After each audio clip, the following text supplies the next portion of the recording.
भारत के 52वें मुख्य न्यायाधीश के रूप में किन्होंने शपथ लिया है? भूषण रामकृष्ण गवई, जिसको कि शॉर्ट फॉर्म में आप लोग सुन रहे होंगे BR गवई। इनका जन्म अमरावती महाराष्ट्र में हुआ है। इन्होंने 14 मई 2025 को शपथ लिया है और इनका कार्यकाल 23 नवंबर 2025 को ख़त्म हो जाएगा, यानी ये लगभग 6 महीने CGI रहेंगे।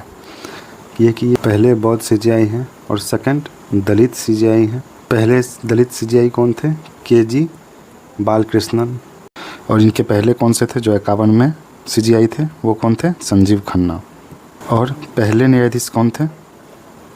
हीरालाल J कानिया।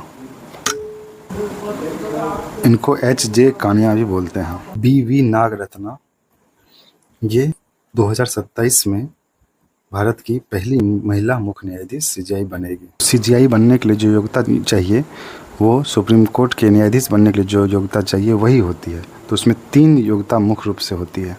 पहली क्या होगी? वो भारत का नागरिक हो। दूसरी क्या है? या तो वो सुप्रीम कोर्ट में कम से कम 5 वर्षों के लिए न्यायाधीश हो, या हाई कोर्ट में कम से कम 10 वर्षों का एडवोकेट हो यानी वकील हो, या राष्ट्रपति की नज़र में वो कोई व्यक्ति जो विधि विशेषज्ञ हो और उस कोर्ट का न्यायाधीश बनने का पात्र हो। मुख्य न्यायाधीश बनने के लिए कोई विशेष योग्यता की ज़रूरत नहीं होती है। जो सीनियर मोस्ट जज होते हैं उन्हीं को CGI बनाया जाता है। इनका कार्यकाल क्या होता है? 65 वर्ष होता है। शपथ कौन दिलाते हैं? राष्ट्रपति। ये सब किस आर्टिकल में है? ये 124 आर्टिकल में ये दिया गया है। 124 आर्टिकल किससे संबंधित है? चीफ जस्टिस ऑफ इंडिया से। ठीक है, इसके अनुसार क्या है? तो एक चीफ जस्टिस होगा, ठीक है, एक चीफ जस्टिस होंगे और 33 अन्य न्यायाधीश होंगे। कहाँ पे? सुप्रीम कोर्ट में। 124 सब क्लॉज 4 में इसी में जिक्र किया गया है कि CGI को कैसे हटाया जाता है। तो इनको केवल संसद द्वारा महाभियोग के द्वारा ही हटाया जा सकता है। ये प्रक्रिया बहुत ही कठिन और विस्तृत होती है और इस तरह से किया जाता है ताकि न्यायपालिका की स्वतंत्रता बनी रहे। केवल गंभीर आरोपों की स्थिति में ही न्यायाधीश को हटाया जाता है।